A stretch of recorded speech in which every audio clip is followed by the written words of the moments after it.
नवरात्रा में देवी भागवत की महिमा बहुत अद्भुत है, इसलिए हम प्रत्येक वर्ष यहां आकर के श्रीमद् देवी भागवत की ही कथा सुनाते हैं। और ये तो सब श्लोक बोल करके व्याख्यान किया जा रहा है, इसलिए इसमें कोई बनावटी शब्द तो हो ही नहीं सकते। दिन अर्धम तदर्धम बा मूर्तम क्षण में बा, पूरे दिन इस कथा को सुनो।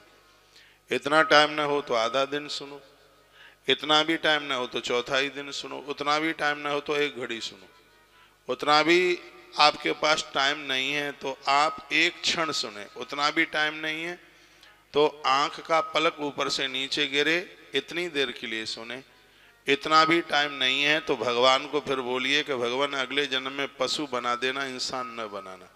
इंसान बनकर के यदि माँ की भक्ति न की, इंसान बनकर के यदि माँ के चरित्र न सुने तो ये जिंदगी बिल्कुल व्यर्थ है, बेकार है। वैसे भी बाबा तुलसी ने कहा था, देह धरे कर ये फल भाई, भजी आराम सब काम बिहाई। भैया मनुष्य शरीर धारण करने का तो फल यही है, दुनिया के कार्यों को करने से पूर्व भगवत कार्य कीजिए, भगवान के कार्य कीजिए। इदम खिल कथानाम सारभूतम पुराणम निखिल निगम तुल्यम संप्रभात विद्धम।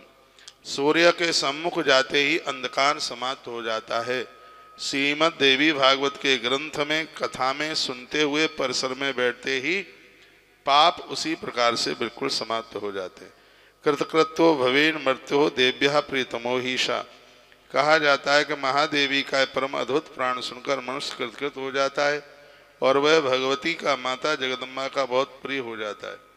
इसलिए श्रीमद् देवी भागवत में साक्षात मूल प्रकृति का ही प्रतिपादन किया गया है, जिसमें संपूर्ण देवताओं की उत्पत्ति भी माँ भगवती जगदम्बा से ही बताई गई है।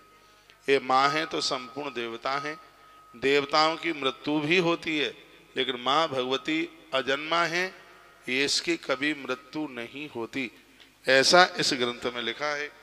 पाठे वेद समम पुण्यम यस्या जन्मेजय। राजा जन्मेजय को भगवान व्यास कहते हैं। देवी भागवत का पाठ साक्षात वेद की तरह है।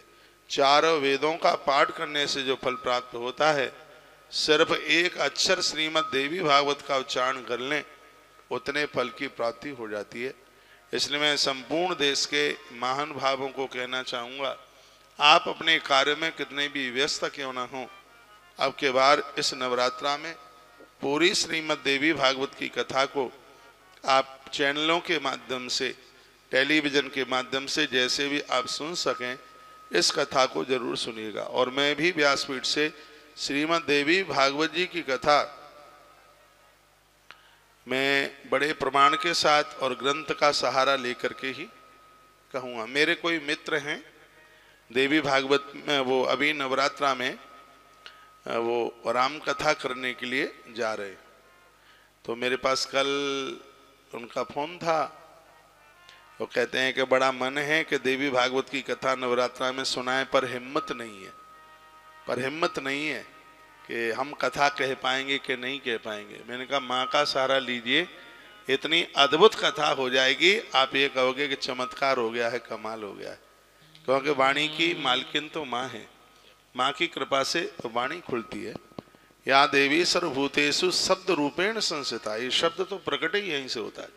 या देवी सर्वभूतेषु शब्द रूपेण संस्थिता, नमस्तस्यै नमस्तस्यै नमस्तस्यै नमो नमः। सबको वाणी देने वाली वह सरस्वती बनकर वही तो सबके ऊपर कृपा करती है। ऐसी माँ भगवती जगदम्बा अपुत्रो लभते पुत्रान धनार्ति धनमाप्नुयात्। जिसको पुत्र नहीं है उसे पुत्र देती है, जिसे धन नहीं है माँ उसको धन देती है। विद्यार्थी प्राप्नुयात् विद्याम कीर्ति मंडल भूतले। बच्चों को विद्या देती है, राजा को पूरा यश धरती पर दे देती है, प्रजा देती है राजा को। यह है श्रीमद् देवी भागवत की कथा, इतनी अद्भुत है। राजा लोग इस कथा को सुनेंगे, उनका शासन बढ़ेगा।